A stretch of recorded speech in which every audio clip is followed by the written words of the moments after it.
All right, welcome to another segment of Real Spill. My name is Charles Michael, BKA known as Big. This is another Charlie's World production. This is the day I'm talking about my upbringing. I was born in a two-parent household. I had my mother and my father. I was born in Hunters Point in the 60s.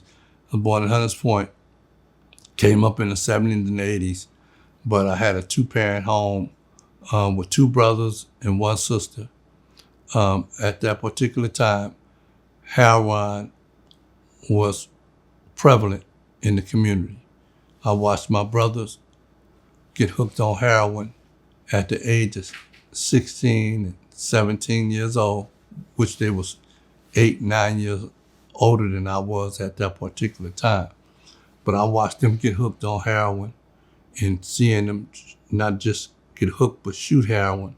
And me and my sister, and we couldn't tell our parents because snitching was non-existent at that particular time where I came from and still is. But anyway, I remember hearing my parents tell my brothers, if you're out there getting in trouble and doing wrong and you get caught, don't you tell on nobody and bring that stuff back here. So, if you're going to be out there doing wrong, you hold up to your own wrongdoing and don't tell on nobody. Okay, at that particular time, I got a little older. I became 9 and 10. I witnessed my first dead body. At that particular time, I witnessed my first dead body. A guy, his name was Matthew Johnson. I'll never forget, got killed for stealing a car. And he was on a high-speed chase. And the police, he jumped out and tried to flee. And the police shot him in the back. And everybody ran down there when they heard the shots and seen him. I remember watching my auntie trying to revive him, which she had worked for a hospital, which was Laguna Honda Hospital. All the women at that particular time that was from the South had got jobs working for Laguna Honda Hospital as nurses aide. My mom also. But I watched her try to revive him to no avail. Was she able to revive him and watch her crying as if it was her own child? The community came outraged. Newscasters and journalists and all that stuff came out and tried to get to the bottom of the story. I remember one of the white journalists picking me up, putting me on his shoulders and walking me with the people that was protesting against it. And I was on the news, and I started at that particular time.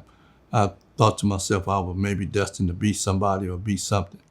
So yeah, after that, I got a little older. I became 12. I ended up going to Pelton. I got into sports, playing sports. Basketball was my thing. And I played sports, and I met a lot of my friends that was from West Point. They was a lot better than I was in basketball. But we all became friends and stuff like that and ended up on the same basketball team.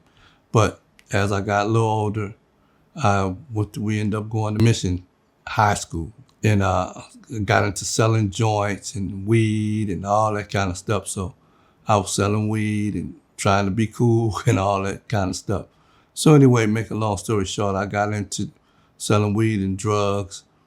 And once I got out of high school at the age of 18, I started getting off into trying to sell cocaine and hang with guys that was a lot older than I was, because cocaine started coming into the community.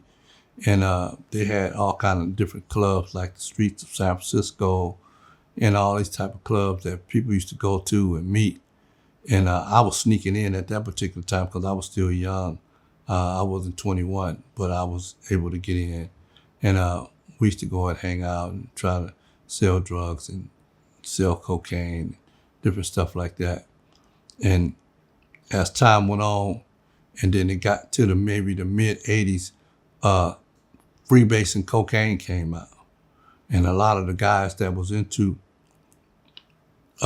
selling drugs that was considered heavy hitters that was selling a lot of weight at that particular time, they got into smoking cocaine. It wasn't crack, it was just cocaine, freebasing. And it took down a lot of giants. And then we tried it and got into it. And that stuff was so addictive, it got me into trouble. I got into trouble and I ended up going to prison. I think I must have been, at that particular time, I had just turned 20. Well, I was 19 when I caught the case. I fought the case for a couple of years and I ended up turning 21. I went to prison and I looked around. I was up in prison. I had never been to juvenile jail, none of that stuff. And I said, wow, they sure went through a whole lot of trouble to get me here. And I realized at that particular time, I said that I was never going to come back for taking money like that. I was going to come back for trying to get some money or doing something great. So when I got out, I would start selling marijuana again, bags of marijuana. And I started trying to save my money and stuff. And I ran into a homeboy. His dad was a heavy hitter. And he ended up selling cocaine, but he used to go to my brother's house a lot. And my brother had got his own place. He lived across the street, him and his girlfriend. Which ended up being his wife later on, but he ended up living across the street from me. And then I ran into him and he offered to front me some cocaine. And I told him, nah, my whole objective was to save up enough money and buy my own. And that's exactly what I did. And at that time, it must have been, I want to say, 1985 or 86.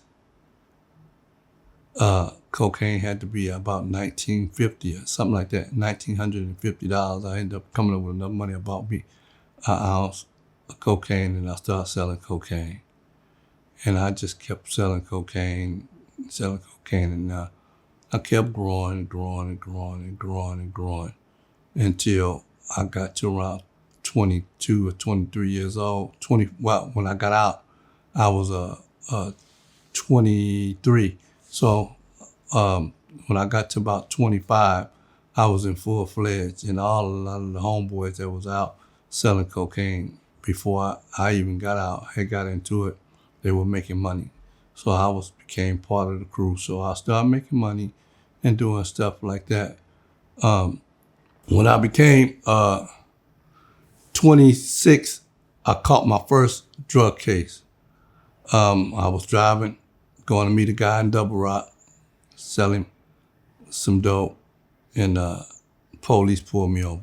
He was doing the Giants game. Well, the Giants game had just about almost ended, but I'll never forget it. It was a Candlestick, and I went, cars everywhere, and he pulled me over. He just came out of nowhere, pulled me over, put the light on me, and pulled me over, and told me to stay in the car. And at that particular time, all the D-boys used to wear the Louis Vuitton bags. A lot of y'all remember that that's listening. But we used to wear the Louis Vuitton bag, so I used to have my dope inside the Louis Vuitton bag. So I had it over my shoulder.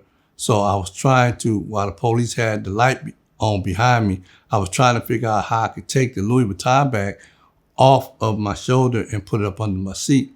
But he could see, so what I did was I thought about it. I unzipped the Louis Vuitton and I pulled out the dope.